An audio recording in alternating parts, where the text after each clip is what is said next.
Hello दोस्तों, तो आज मैं आपसे बात करूँगा कि जब आप बिगिनिंग में अपनी जर्नी स्टार्ट करते हैं स्टॉक मार्केट में, तो आप अपने लॉसेस से कैसे बच सकते हैं और ओवर ट्रेडिंग से कैसे बच सकते हैं।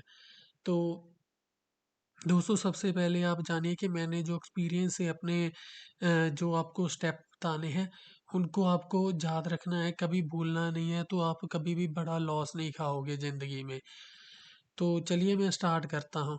तो दोस्तों, सबसे पहले तो मैं आपको बात बताऊँ कि सबसे पहले आपको क्या करना चाहिए कि अगर आपके पास मान लीजिए आपके पास कोई अकाउंट है जिसमें आपके पास 5-10 लाख या जो भी बड़ा अमाउंट है वो पड़ा है।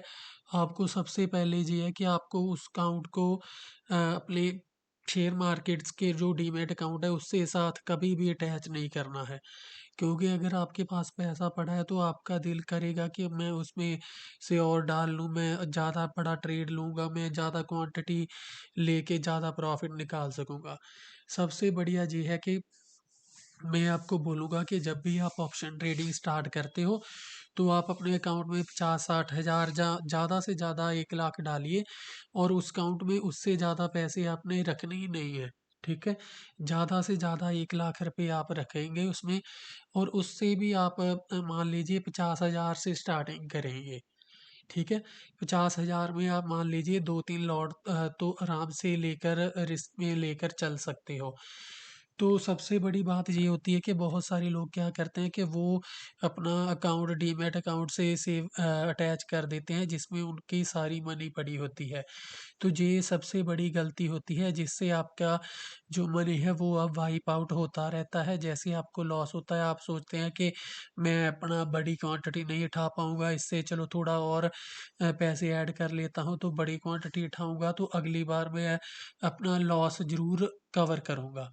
तो सबसे ज़रूरी ये होता है कि जब आप अपने पैसे की वैल्यू समझोगे कि मैंने पैसे को कमाना बाद में सीखना है, पहले इसको जो मेरे पास है उसको सेव करना सीखना है। ठीक है, पैसा गँवाया तो ईज़िली जाता है लेकिन बनाना बहुत मुश्किल है। ठीक है, क्योंकि आप एसएल हिट कराते चलोगे तो लॉसेस तो बढ़ते ही जाएँगे। और सबसे बड़ी बात ये होती है कि ओवर ट्रेडिंग को रोकने के लिए जब आप अपने पास सीमित पैसा लेके चलोगे, तो आप खुद ही ओवर ट्रेडिंग के बारे में सोचोगे ही नहीं क्योंकि अगर आपके पास खूब पैसा पड़ा है तो आप रिस्क लेते चले जाओगे। अगर आपको पता है कि मैंने बस यही ले आना लगाना है, तो आप खुद सँभल के ट्रेड करोगे और ज़्यादा से ज़्यादा आप सोचो कि आपने 2 ही ट्रेड करने हैं दिन में 2 या 3 बिकनी में।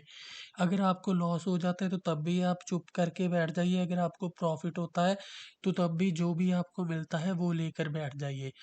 तो सबसे ज़रूरी यही मैं ब बोलूँगा कि काम को ऐसे करिए कि चाहे आपको पैसा थोड़ा आए, लेकिन आपकी जो आपने एंट्रीज़ हैं वो ज़्यादा नहीं लेनी है।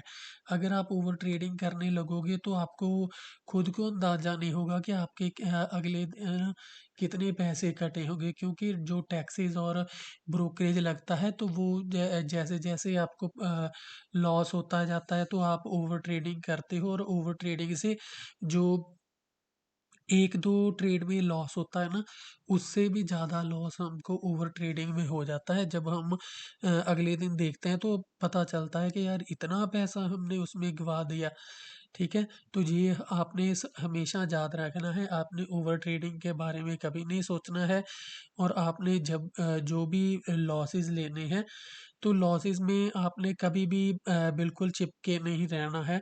तो मैं आपको बोलूँगा कि आप एक बात मान के चलिए अगर आपके पास 3 लॉट लेने की क्षमता है, तो जहाँ पे आप अब एंट्री ले रहे हो ना, तो आप मान लीजिए 200 पे एंट्री ले रहे हो। आप 200 पे 1 लॉट उठाइए और उसके बाद जब वो 180 पे या 175 पे आएगा तो एक और लॉट उठा लीजिए।